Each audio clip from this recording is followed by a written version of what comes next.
سورۃ المزمل، بہت سے لوگ اس کو مزمل پڑھتے ہیں، تو یہ مزمل ہے، زا کے اوپر شد ہے، اور باب کون سا ہے؟ تفاعل، یعنی تزمل تھا اصل میں، اور اس سے متزمل تھا، اور تا زا میں زم ہو گئی تو مزمل ہو گیا۔ اس سورت کے 2 رکوع ہیں، اور پہلا رکوع بالاتفاق مکی ہے اور مکہ کے ابتدائی دور میں نازل ہوا۔ دوسرے کے بارے میں اختلاف رائے ہے، بعض کہتے ہیں کہ 1 سال کے بعد نازل ہوا، اور بعض کہتے ہیں کہ یہ مدینہ میں نازل ہوا۔ 20 آیات ہیں، 285 کلمات ہیں، 838 حروف ہیں۔ اس پارے کا چونکہ مرکزی مضمون دعوت اللہ ہے، تو اس صورت میں دعوت دینے والے کو جس اخلاق اور جس ہتھیار سے لیس ہونا چاہیے، اللہ کے ساتھ جیسا تعلق مطلوب ہے، اس کے بارے میں بات کی گئی ہے کہ داعی کی جو پرسنل خصوصیات ہیں، اس کی اپنی زندگی میں اس کا ذاتی رویہ اور اس کا علم اور اس کی عبادت اور اس کا تقوی اور جو اخلاق اس کے اندر ہونا چاہیے، اس کی یاد دہانی ہے اس میں، کیونکہ دعویٰ کا کام آسان کام نہیں، یہ ایک بھاری کام ہے، اور بھاری کام کے لیے ہمت بھی زیادہ چاہیے ہوتی ہے۔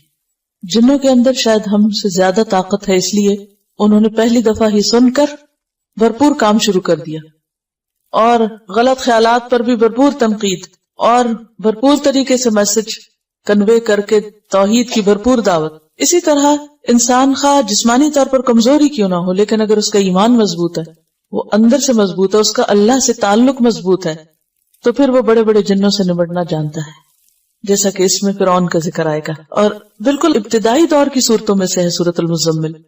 اب حیران ہو رہی تھی کہ شروع میں ہی اللہ سبحانہ وتعالیٰ نے فرعون کا ذکر کر دیا، کیونکہ نبی صلی اللہ علیہ وسلم کو مکہ میں ایسے ہی لوگوں سے واسطہ تھا، اور ہر ایک کے ایمان کے بقدر اس کا امتحان ہوتا ہے، امتحان بقدر ایمان، اور جتنا کسی کا ایمان مضبوط ہوگا اتنا ہی اس کا سخت امتحان ہوگا، اور جتنا اللہ سے تعلق مضبوط ہوگا اس میں کامیاب ہوگا۔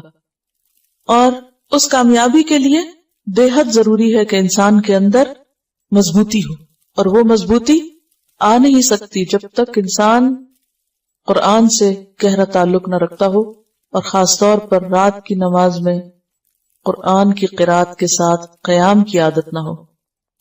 یہ ایک ضروری خصوصیت اور ضروری شرط ہے جس کا ذکر یہاں ملے گا۔ یا ایھا المزمل، یا ایھا، یا کیا ہے؟ حرف ندا، اور ایھو کا معنی ہوتا ہے کون سا یا جون سا، جس، کس، یعنی ایھو کا لفظ ان معنوں میں استعمال ہوتا ہے، یا کیا کون سا کیا، اور ہا جو ہے یہ حرف تنبیہ ہے اور فصل کے لیے آتا ہے، فصل کا مطلب ہوتا ہے الگ کرنا۔ تو حرف ندا اور منادا کے بیچ میں جبکہ منادا معرف باللام ہو، یہ بات سمجھ آ رہی میری؟ منادا معرف باللام، معرف باللام کا کیا معنی؟ کہ ال کے ساتھ شروع ہو رہا ہو، تو ان کو باہم ملانے کے لیے درمیان میں آتا ہے ایھا۔ یا ایھا، اے وہ جو، المزمل، مزمل تزمل سے، باب تفاعل، اور اصل میں تھا متزمل، متفاعل کے وزن پر، تا کو زا میں مدغم کر دیا گیا، اور روٹ اس کا کیا ہے؟ زا ما لا، زا میم لام، اور تزمل کا معنی ہوتا ہے اپنے اوپر چادر یا کوئی کپڑا لپیٹنا۔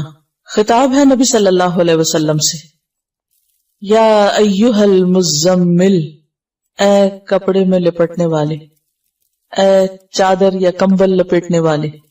آپ کو مزمل سے کیوں خطاب کیا گیا؟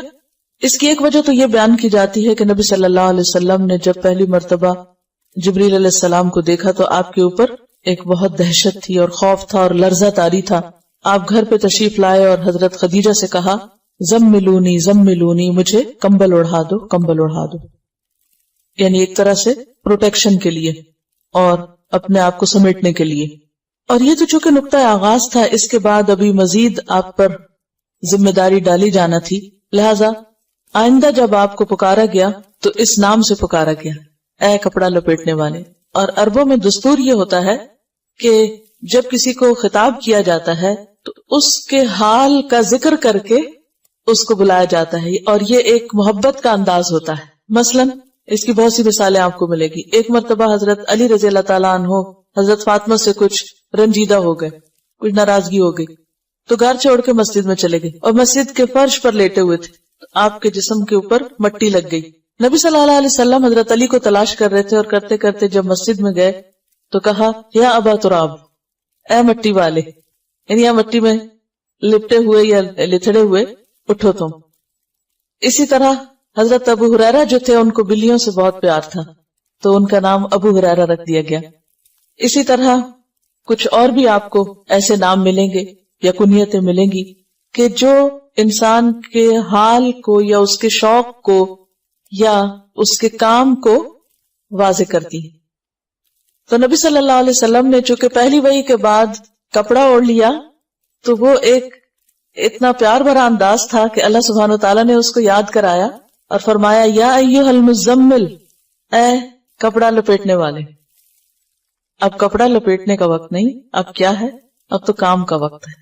آپ ڈرے نہیں، گھبرائے نہیں، یعنی ایک طرح سے تسلی دی جا رہی ہے، محبت سے خطاب کیا جا رہا ہے. یا ایھا المزمل، اے مزمل، قم اللیل، قم اٹھو، فعل امر ہے قیام سے، اور قیام کہتے ہیں بیٹھے یا لیٹے ہوئے آدمی کا اٹھ کھڑا ہونا یا چلتے چلتے کھڑے ہو جانا. یعنی کوئی بیٹھا ہوا ہے تو بیٹھنا چھوڑ کے اٹھ جائے، یا لیٹا ہوا تو اٹھ جائے، یا پھر چل رہا ہے تو کھڑا ہو جائے. ان سب کے لیے کیا آتا ہے؟ قیام. قم اللیل، رات کو کھڑے ہو جاؤ. اب اس کا یہ مطلب تو نہیں کہ آپ نیند چھوڑ کے تو کھڑے رہا کرو، یہ عام کھڑا ہونا مراد نہیں ہے. یہاں قیام سے مراد نماز ہے، قیام اللیل ہے. آپ نے پیچھے پڑھا کہ بعض اوقات نماز کے لیے لفظ قرآن آتا ہے، بعض اوقات تسبیح آتی ہے، بعض اوقات سجدے کا لفظ آتا ہے، تو جز بول کے کل مراد ہوتا ہے. اور یہاں پر قم، کھڑے ہو جاؤ سے مراد ایسے آئیڈیلی کھڑا ہونا نہیں بلکہ نماز میں کھڑے ہونا ہے. تو قم اللیل کا مطلب کیا ہوگا؟ اٹھو رات کے وقت اور اٹھ کر نماز پڑھو. اور اللیل سے مراد ساری رات ہے.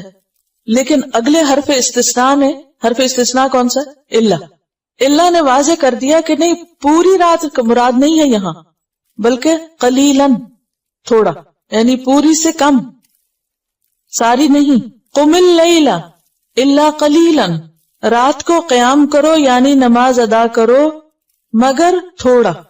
اب کتنا تھوڑا؟ نصفہ، اس کا آدھا، یعنی نصف اللیل، آدھی رات. او انقص منہ، یا کم کر لو اس میں سے بھی. کس میں سے؟ آدھی میں سے بھی. آدھی کا پھر کم کیا ہوگا؟ تہائی ہو جائے گا، 1/3 ہو جائے گا، ٹھیک ہے. یا پھر اس کا بھی کم کریں تو چوتھائی ہو جائے گا، یعنی نصف النصف کریں تو چوتھا حصہ رہ جائے گا. یعنی ایک کا آدھا کریں، ایک کے 2 حصے کریں تو کیا ہوگا؟ نصف کریں تو آدھا کہلائے گا، اور نصف کو نصف کر دے تو چوتھائی ہو جائے گا، کوارٹر ہو جائے گا. او انقص منہ قلیلاً، تھوڑا سا.